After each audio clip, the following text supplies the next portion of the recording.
Bonjour, nous sommes le mercredi 21 février 2024 et je vous propose la situation des cultures de cette semaine.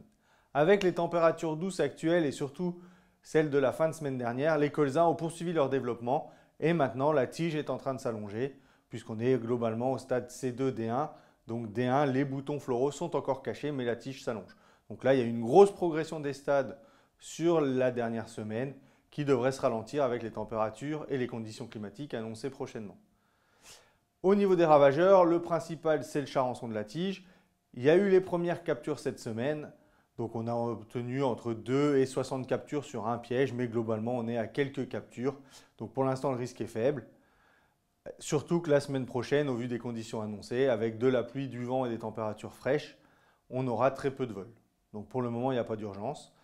Mais il faudra faire attention au retour de conditions plus calmes, plus douces, où là les vols pourraient reprendre. Je vous rappelle que les femelles sont aptes à pondre environ 8 jours après l'arrivée du ravageur, donc il faut traiter 8 jours après l'arrivée. Donc il est important de bien mettre les cuvettes jaunes pour évaluer la date d'arrivée du ravageur. Pour rappel également, il faut faire attention à ne pas confondre le charançon de la tige du colza et le charançon de la tige du chou. Donc le charançon de la tige du chou, il est non nuisible pour le colza. On le reconnaît assez facilement parce qu'il a le bout des pattes rousses et en plus, il est plus petit que le charançon de la tige du colza, qui lui est plus gros et tout noir. Donc si vous avez les deux dans la cuvette, ça se reconnaît facilement. Sur les colzas également, dès que possible, il faudra réaliser le premier rapport d'azote, quand vous pourrez rentrer dans les parcelles bien sûr, et également penser à apporter le soufre.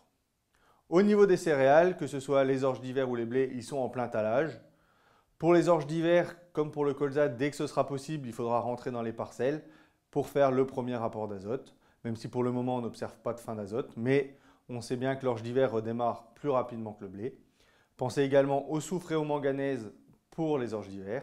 En ce qui concerne les blés, il n'y a pas d'urgence pour l'instant à faire les premiers apports, puisque les premiers semis sont verts, puisqu'ils ont profité de la minéralisation tout l'hiver.